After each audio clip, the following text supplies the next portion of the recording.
राजस्थान उच्च न्यायालय ने राज्य सरकार को जजों की संख्या बढ़ाने का प्रस्ताव भेजा है। इस संबंध में विधि एवं न्याय मंत्री जोगाराम पटेल ने कहा कि सरकार इस प्रस्ताव पर निर्धारित मापदंडों के आधार पर निर्णय लेगी। जरूरत के मुताबिक पदों में बढ़ोतरी पर विचार किया जाएगा और सभी प्रक्रियाओं का पालन करते हुए आगे की कार्रवाई की जाएगी। मंत्री पटेल ने बीकानेर और उदयपुर में राजस्थान हाईकोर्ट की खंडपीठ स्थापित करने की लंबे समय से उठ रही मांग पर भी प्रतिक्रिया दी। उन्होंने कहा कि अब न्यायालयों में ऑनलाइन सुनवाई प्रणाली तेजी से लागू कर दी गई है।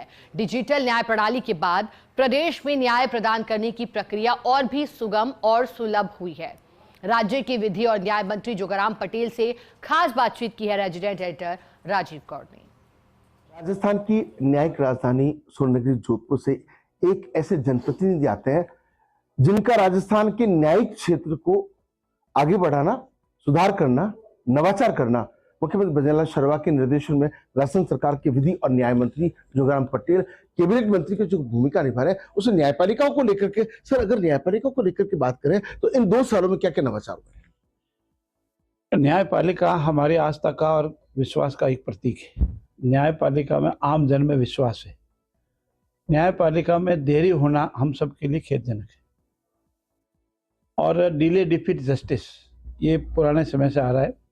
ये पहला मौका है राजस्थान के इतिहास में जब हमारे जो विचारण न्यायालय जिनको ट्रायल कोर्ट कहते हैं, पिछले 2 साल में जितने केसेज हमारे दर्ज रजिस्टर हुए उसके ज़्यादा डिस्पोजल हुए, तो हमारा जो पेंडेंसी है वो धीरे धीरे कम हो रही है।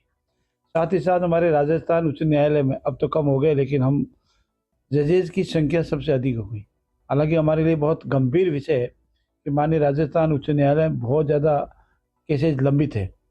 हमारा पूरा प्रयास है, हमारे माननीय राजस्थान उच्च न्यायालय का भी पूरा प्रयास है, ये केसेस की जो पेंडेंसी है, जो लंबित केसेस, उसको डिस्पोजल अधिक से अधिक करें।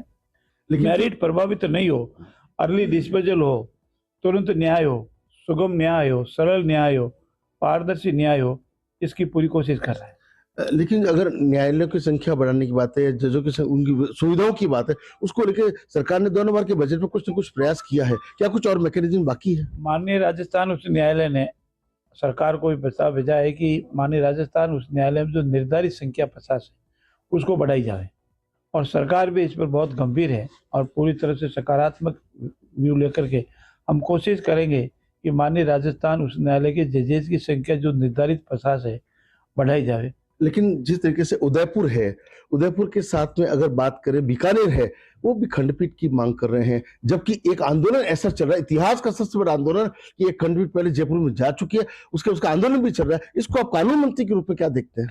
देखिए, इसका माननीय सर्वोच्च न्यायालय ने और माननीय राजस्थान उच्च न्यायालय ने बार बार निर्णय कर दिया है। वर्तमान युग के परिप्रेक्ष्य में अब ये अप्रासंगिक भी हो गया है, क्योंकि कोई जरूरी नहीं है कि वकील लोग कोर्ट में जाकर बहस करें। ऑनलाइन है पूरा सिस्टम, घर बैठ के, अपने कार्यालय में बैठ करके, राजस्थान में बैठकर या राजस्थान के बाहर बैठकर, कहीं बैठ करके पैरवी कर सकता है। लेकिन अगर नए जमाने टेक्निक की बात करें, डिजिटल की बात करें, आपको लगता है कि धीरे धीरे लगभग ये उसमें आ जाएगी, सब डिजिटलाइजेशन हो जाएगा जुडिशरी का भी, जिससे कि समय बचेगा और कहीं ना कहीं हम आगे भी बढ़ पाएंगे इस क्षेत्र में? ये माननीय राजस्थान उच्च न्यायालय पहला उच्च न्यायालय है हिंदुस्तान में जिसने डिजिटाइज में बहुत अधिक क्रांति की है। माननीय जब प्रकाश जी टाटे साहब जज साहब हुआ करते थे, हमारे माननीय पाटिल साहब जज साहब है, इन्होंने मिलकर के डिजिटाइजेशन में बहुत अधिक क्रांति की है। क्रांति वर्ड यूज कर रहा हूँ मैं। और वर्तमान में अनेक माननीय न्यायाधिपति सब डिजिटल पे ही काम कर रहे हैं, इसलिए अब ई फाइलिंग के माध्यम से सारा काम हो रहा है। तो वर्तमान युग में माननीय राजस्थान उच्च न्यायालय ने जो इस युग में जो क्रांति की है, वो हमारे आने वाले समय के लिए सुगम भविष्य का और संकेत है।